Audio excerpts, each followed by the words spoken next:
What's up, guys? Welcome to the final round. I'm your host, Isaiah, and today we're going to do a little recap of Hill versus the UFC Fight Night Hill versus Rountree Jr. that just took place last night. Um, Pretty decent fight card. Not a lot of finishes, a lot of decisions, but there were some very good fights without the finishes. So the first fight of the night, we had Hamdi Abdelwahab versus Muhammad Usman. Hamdi started the first round well, throwing those leg kicks, and it really affected Usman. You saw really early into the fight, but after that, he threw like no leg kicks for the rest of the fight. No guys were neither men were showing enough commitment in the like first two rounds. Muhammad started pushing the pace a little bit in the second round, and then come the third round, he took his advice from the corner and you know picked Hamdi apart at distance with the little striking he has, and I mean he walks a bit awkward, similar to how his brother Kamaru walks, but he had the slightly better power and just threw more strikes than Hamdi, and Hamdi just walked forward and threw nothing and just let himself get punched really. So that's what you get for being a word popper, you fucking bitch, Hamdi. So I'm glad he lost. Got lost an undefeated record. Muhammad Usman, you did good for a day. Moving on, we had Tagir Ulanbekov versus Azat Maksum. This was a very close and very good fight. As you like coming into this fight, I said both men are very similar builds, and you saw it in the cage. They were same height, same length, very similar styles. Um, Azat, I wrote before they announced the decision that Azat deserves to be in the UFC. The way he's fighting and the way he looked against Tagir, I think he did really well. He had amazing takedown defense. I don't, as far as I know, he did not get taken down once. He defended all the yeah, he defended all 8 takedowns of Tagir, and Tagir has taken down every single one of his opponents in the UFC. So that's an impressive stat. He took Tagir down himself. He landed some crisp shots on Tagir, but the pace and pressure and Tagir had more power in the shots, so that ended up giving him the victory. But it was a very close fight.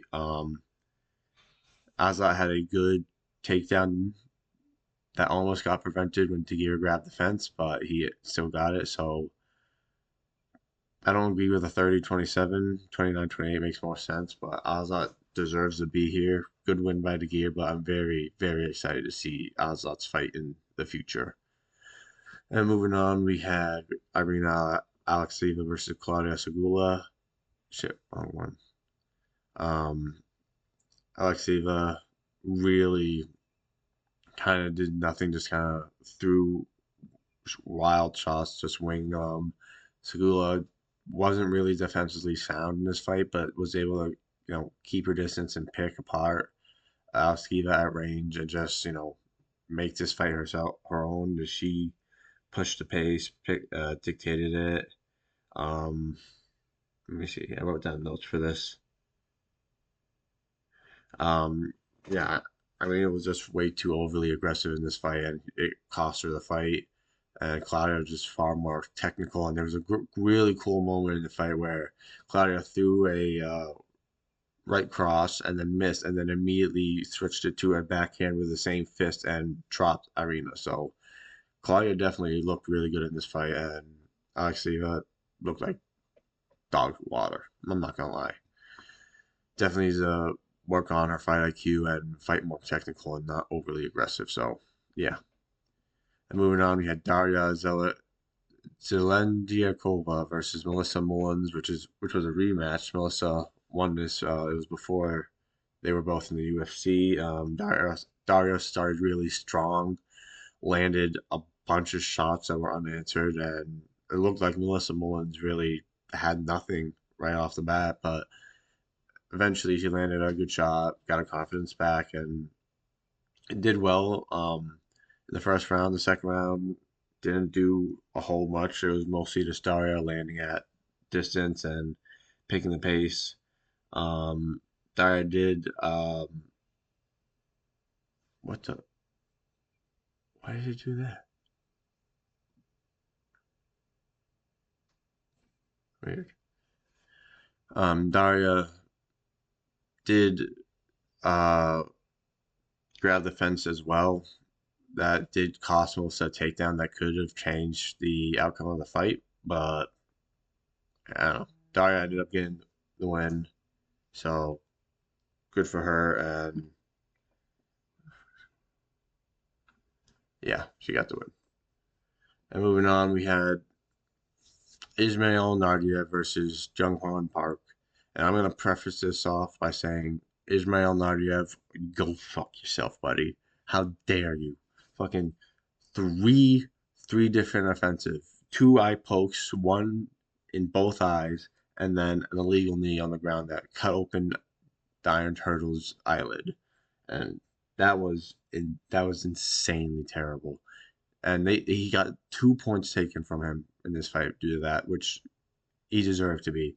And before that, honestly, I had Ismail win in the first round, and then come in the second round. He thought he won when he landed that illegal knee, and then after that, honestly, I thought they should have stopped the fight because I didn't think Jung Young Park could see, but dude kept fighting. The doctor didn't look like he knew what he was doing, but he kept fighting, and honestly, he tired, he wilted Ismail, and ended up just doing what he did best, the Iron Turtle way. Got him down, controlled him, made him tired, and got the victory. And so the scorecards are very interesting. He won by 29-26, 29-26, and then 29-25 due to that 2 point deduction. So honestly, I hope they cut Ismail again after that performance. That was disgraceful and embarrassing. Nah, get out of the sport, buddy. Good win by Jung Young Park. And then moving on to the featured prelim, prospect Owen Elliott, the biggest favorite on the card, bit the bullet. Kind of just got controlled for all 3 rounds due to Kyo's judo. Every time they got into the clinch, he would just judo throw or get over into the ground and just um, hold him there. And kind of frustrated Owen. Owen really couldn't do much at all. It was just a complete domination, or not domination, just complete control by Kyo for the whole fight. And good first win off a hot prospect like Oben, but not much to say about this fight. Oben, one of our prospects, got a loss, so I'll be updating the prospect list a bit. I'll make a video for that, but yeah. And moving on, we had Muhammad Naimov versus Bogdan Grad. Muhammad Naimov got the victory. Did did really well. Bogdan Grad definitely tried to push this more to be more of a brawl type fight, but um, and try to control it on the ground a bit. But Muhammad Naimov, for for the 2 rounds he won, he was able just to get hit the fight to the ground in his way, and then pick him apart at distance, and kind of run on the outside. You saw the final minutes and stuff he was running, but he got a good victory over Bogdan Grad, just like I thought. But yeah, then we have Nazim Sadikov versus Nicholas Munda. Damn, Nazim Sadikov. This ended up being a fight of the night. It was an amazing fight. Nicholas Mota started the fight, and it looked like he was going to finish Nazim. He was slugging, throwing shots. Nazim was against the fence, just trying to dodge them and block all the shots. And Nicholas was just throwing hooks and uppercuts and straight punches all there.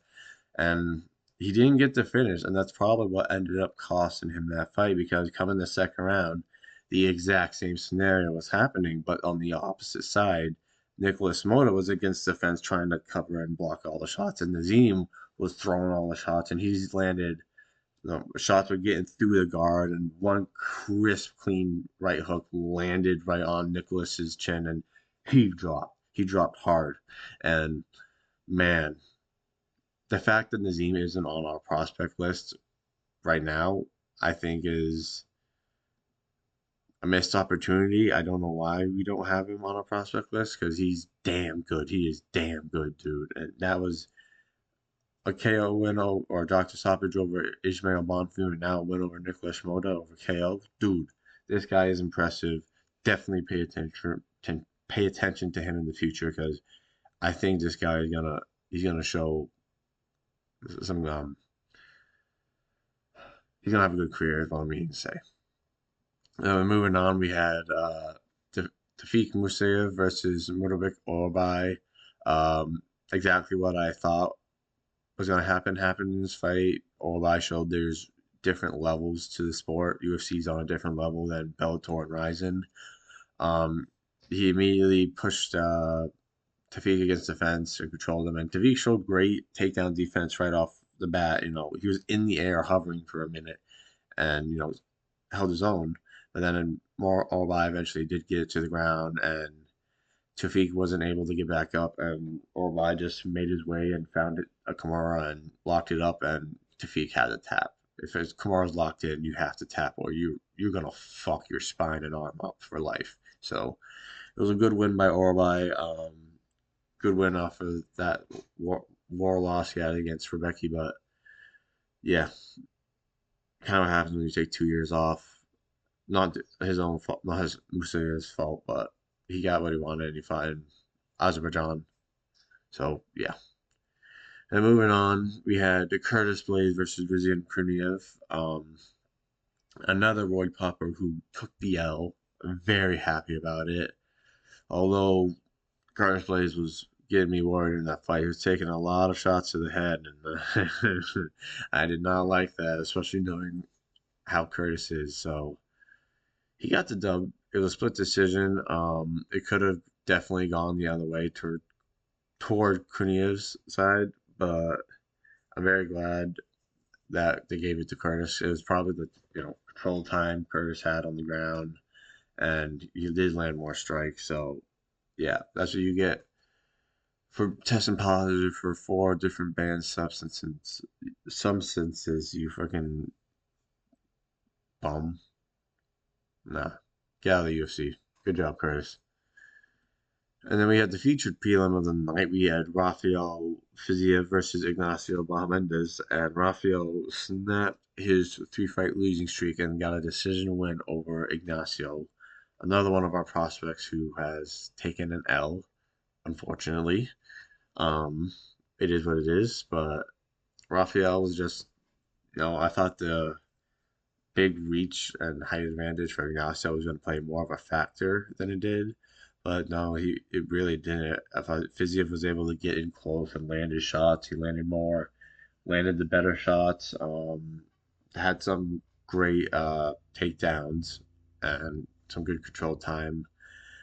Yeah, he just looked better and showed hey, there's still levels to this lightweight division, and he's still in the mix. Just because he's lost twice to Justin Yathui and he has a fluke loss over Mateusz Gamma where he got injured. He's still in the mix, man, and he got a good win in his hometown, so good shit. Yeah. And then we had the main event of the night: Rountree Jr. versus Jamal Hill. This one exactly like I said it was gonna happen again. I wanted Jamal to win, but Khalil ended up getting the win. He was a lot more technical, a lot more patient, landed better shots, the bigger power shots that dropped um, Hill once. It was not as exciting as I thought it would be, but it was definitely a patient and good performance by Khalil. Jamal now on a 3-fight losing streak. Very interesting position for him. Um, yeah, kind of sucks. Khalil will now be in the top 5 and could likely get a title shot next, or yeah, no, probably won't get a title shot next. Has to get one more win, probably against a top guy. Maybe they'll maybe from fight Erie for a #1 contender position. Alex and Magomed fight, but yeah, we'll see. Good win by Khalil. Interesting position for Jamal now. 3-fight losing streak. I don't know what he does. I still think he can win, but I don't know. He's just very full of himself a little bit now. So I think that's his problem. He really needs to get self-centered again. Similar to what Don Reyes was in after he thought he beat John, and I think that weighed on him a lot. So Yeah, Jamal needs to let go of the past, I think, and just focus on his future and become a better athlete. Not that he isn't, but yeah, good win by Khalil, but yeah, decent card. Could have been better. Great win by Nazim and or by great fight by Nazim and Nicholas Moda. Decent card, but next week we have UFC 317 International Fight Week, Topuria versus Oliveira. I'll quickly go over that main card right now because it is a stacked main card. First fight on the main card we have um, as it confirmed, it's Peyton Talbot versus Felipe Lima. As they announced yesterday, it could change, but that's the first fight on the main card. And then we got Beneil Dariush and Renato Moicano. Then you have Brandon Royval versus our prospect, or Josh Fan, stepping in on short notice. So that's gonna be a great fucking fight. And that's the number one contender position for the flyweight title because the next fight for the flyweight title is Alessandro Pantoja versus Kai Car France. And then for the main event, the vacant lightweight title, we got Ilya Topuria versus Charles Oliveira. And then we have the fight night headlined by Derek Lewis and Taliesin Teixeira. Then you have 318, Holloway and Poirier. The UFC fight night in Abu Dhabi, Whitaker versus De Ritter. The fight night of Albazi and Tara. The fight night of Delize and Hernandez. And then UFC 319, Duplessis versus Chimaev. So stay tuned for all those breakdowns and recap videos. But yeah, thank you guys for watching. Like the video, subscribe, leave a comment, and I'll see you in the next video. Peace.